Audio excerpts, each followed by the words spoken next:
do is that we look at how we bias BJTs, that is how we bias bipolar junction transistors. And this will be our 8th lecture.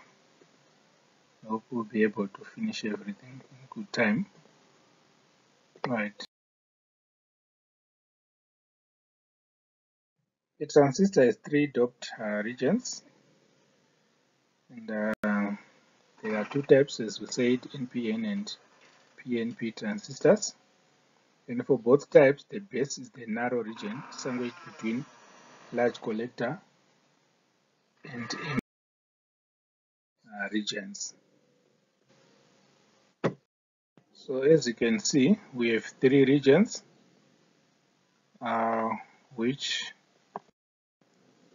so number 1 is our emitter, number 2 our collector, number 3 is our base. And so in terms of doping, emitter is the most heavily doped region, followed by the collector, and lastly the base.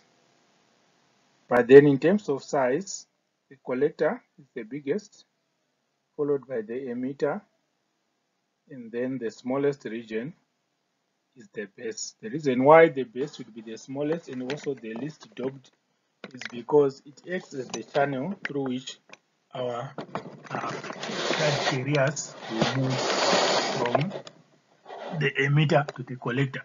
So we want to minimize recombination, and hence the collector will be medium doped, the emitter heavily doped because it has to release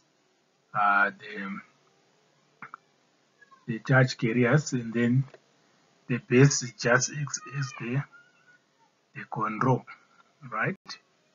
So most of the carriers that are passed into the base should be able to pass to the collector. So that is why we have kind of doping. And so looking at this is the physical representation of our transistor, though we know that the construction is slightly different. It's not as simplistic as it appears.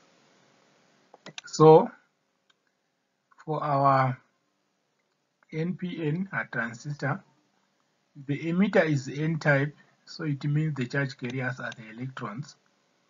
And so the electrons will be moving from the emitter into the base to the collector, and the direction of the conventional current will be from the emitter into the base, from the base to the emitter. Remember, conventional current moves in an opposite direction to the direction of movement of electrons. For a PNP type, it means the P type, the emitter, which means the charge carriers being emitted at the holes positive. So from the emitter, holes will move into the base. Therefore, it also moves in the same direction as our conventional current, right? So this kind of information now, for you to be able to identify which one is the base, which one is the emitter, you will need a data sheet. So in this configuration, this is the base, the collector, this is the emitter, and in this one, the base is on the other side, the collector and the emitter. So it's not very easy to just look at a transistor and know which is the base, which is the collector, which is the emitter. So the best way would be to look at the data sheet of that transistor and know how you can connect it. So these are the pins which give you access to the base, collector and the emitter, right?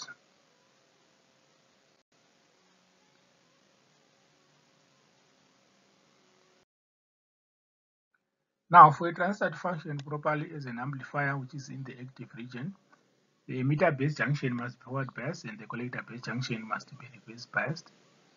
So this is what is needed for the transistor to act as an amplifier.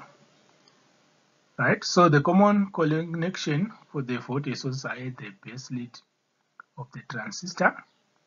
The emitter base supply voltage is designated VEE and the collector base supply voltage is designated VCC. Right, so for silicon, the base emitter voltage and the collector supply voltage is 0.7.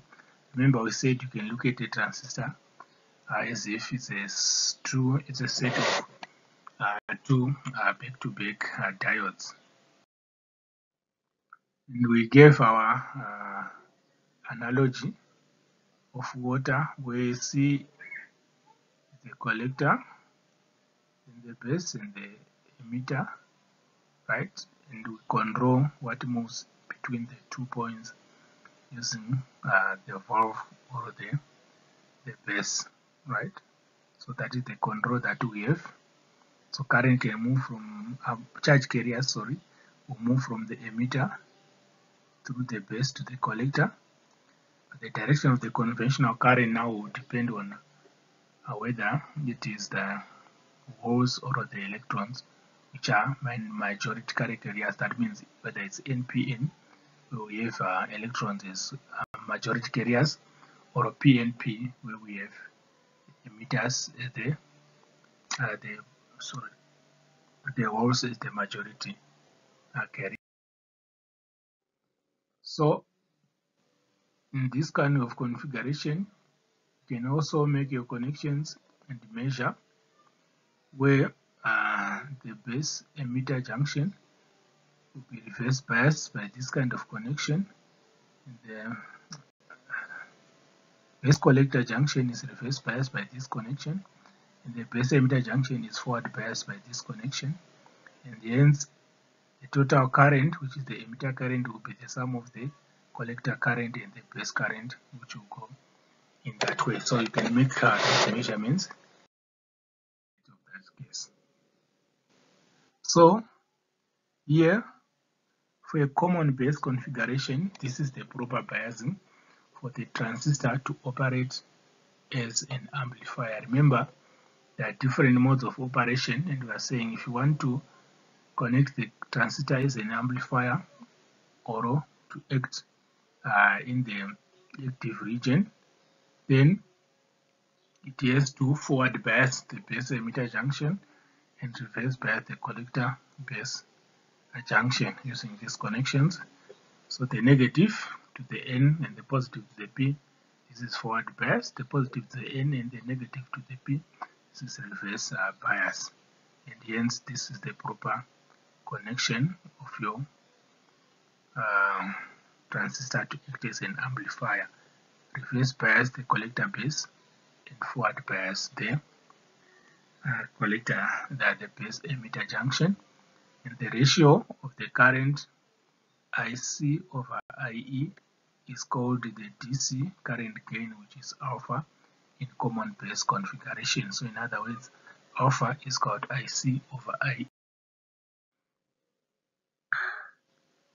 Then if you look in this configuration that we have, we're saying you're controlling IB, right? And then the gain alpha, you are also controlling IC in that case. So remember, we said IE is called IC plus IB, and then this will be our external circuit, where VCE will be our output voltage, which can range from 0 in the off state to a variable value in the active region, and then to a maximum in the off state. So if it is 0, the transistor is on, it's acting as a short circuit. If it is between 0 and the maximum, the transistor is acting as an amplifier. When VC is equal to the supply, it means our transistor is off and is acting as an off circuit. So the active region, this is where IB will determine the value of IC through the gain alpha, Saturation is the on state whereby IC grows quickly, not being controlled by IB. And then the cutoff region where any increase in VC will not result in any increase in IC. Then the breakdown region is whereby you have exceeded the values that are to be imposed on our transistor. So in this common emitter configuration, where the emitter is common, the ratio of IC over IB is called beta, which is the DC current gain. So in our common base, our DC current gain is alpha, which is called IC over IE. In our common emitter configuration, the current gain beta is called IC over IB. So active region, the curves are nearly horizontal. IC is greater than IB, and the IC is called beta IB.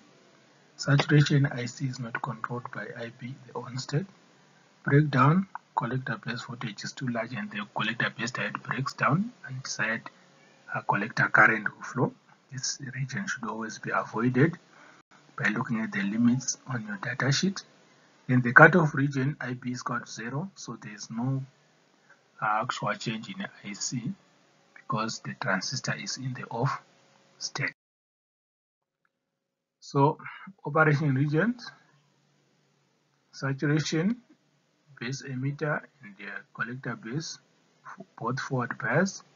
Active region, forward bias the emitter base and reverse bias the collector base. Inverted, that is, you are now forward biasing the collector base instead of the emitter base, and then reverse biasing this. This is rarely used. Then the cutoff region, both junctions are reverse biased, and hence there is no current flowing in that region, right? Then the transistor currents, which I have just mentioned, IE is called IB plus IC, as we saw. The current IC is getting into the transistor, IB is getting into the transistor, and IE is getting out of the transistor. So the transistor, if we take the transistor as a node, then IE will be IB plus IC. Then IC, we are just making IC the subject here, is IE minus IB, IB making the subject here IE minus IC. Then we know that beta becomes called IC over IB, that means it's the common emitter gain. And alpha is got IC over IE, which is the common base gain. Then you can show that alpha is got beta over 1 plus beta, right? How do you go to that? Talk about this second. Then you write maybe, let's say you make IB the subject, that means your IB will be equal to IC over beta here. And then here maybe you make your IE is called IC over alpha there. That means your IC will cancel out and you find out that alpha will cancel out beta over 1 plus beta. You can also show the relationship that beta is with alpha. So we can do these examples. Translate the following currents: IE is called 50 milliamps, IB is called 60 microamps. Calculate alpha and beta. So IC is called IE minus IB. That means IC is called 14.94. So what is alpha? Alpha is called now IC over IE, 0.996. Beta is called IC over IB, 249. You can make these calculations. Then transistor ratings. Transistor, like any other device, has limitations on its operation. These limitations are specified by manufacturer's data sheets. That's what I was talking about, the data sheet. So you can talk about the maximum ratings that are given for transistor 1. Collector base voltage. That means there's a maximum voltage that you can allow across the collector base junction before it breaks down. The collector emitter voltage, same thing. Emitter base voltage, the same thing. Remember, I said there's also a breakdown region of the diode if you are reverse biasing it. That is exactly what we are looking at when we are looking at those limits. Then the maximum collector current, the collector current is the current that will flow into our circuit that is connected to the transistor, and so the collector current will also be closely linked to the power dissipation of the transistor. So you can also need to make sure that those are also limited. Then how do you check? The same way you can check our diodes, you can determine the collector base or the emitter base size using this kind of connection. But for you to know which one is the base, which one is the collector, you will need to connect the circuit, right? What am I saying? It's because if you look at this point at our common node, the diode is facing the outside here, it's facing also outside, so there's no way of telling which is the emitter and which is the collector. So the circuit configuration that you put into place will tell you whether this is the collector or that is the emitter. So that can only be determined when you connect. Right, so the emitter ranges do not provide the proper forward bias to turn on the diode, so you use the special diode range for your digital multimeter. So in the forward bias, the display indicates a forward voltage drop across the diodes.